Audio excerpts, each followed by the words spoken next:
Today marks 50 days until Songkran, the start of the Thai New Year, and Songkran has been stated as the deadline to have the Samkong underpass open for business. In fact, the Thai Transport Minister set the deadline with Wiwat Construction during a visit to the site at the start of February.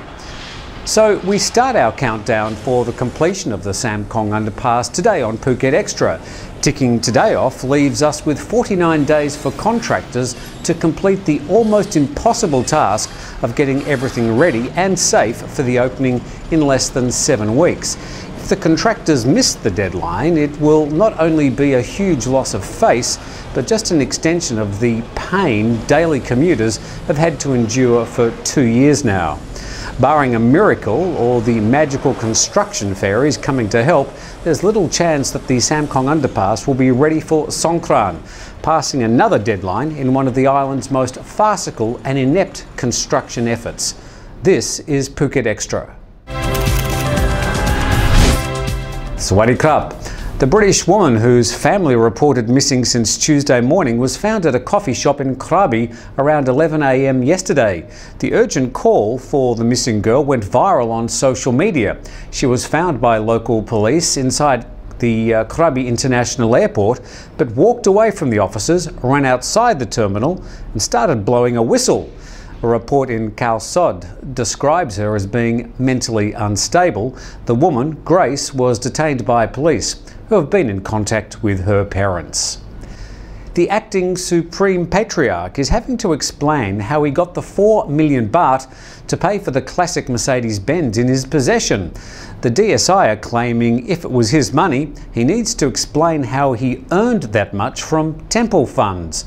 The DSI has described the classic car as illegal over suspicious activities involving its import, assembly, excise tax and registration. Meanwhile, the owners of a small business have complained that their name was falsely implicated in the illegal purchase of the car through an apparently fake receipt. And we'll be back with more Phuket Xtra after this.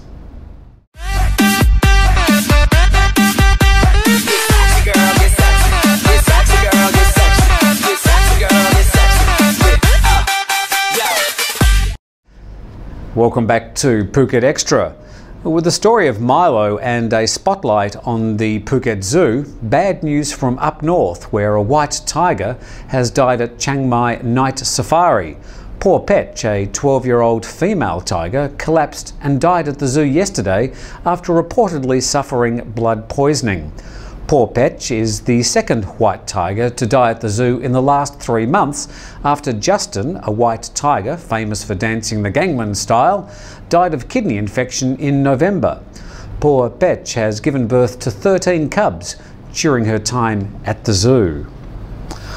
And the Thai Transgender Alliance for Human Rights has released a new manual called When You Meet a Katoey.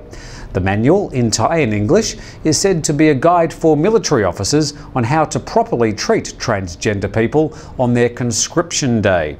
Thai males have to go through a lottery and some have to report for duty to the army, including transgender people.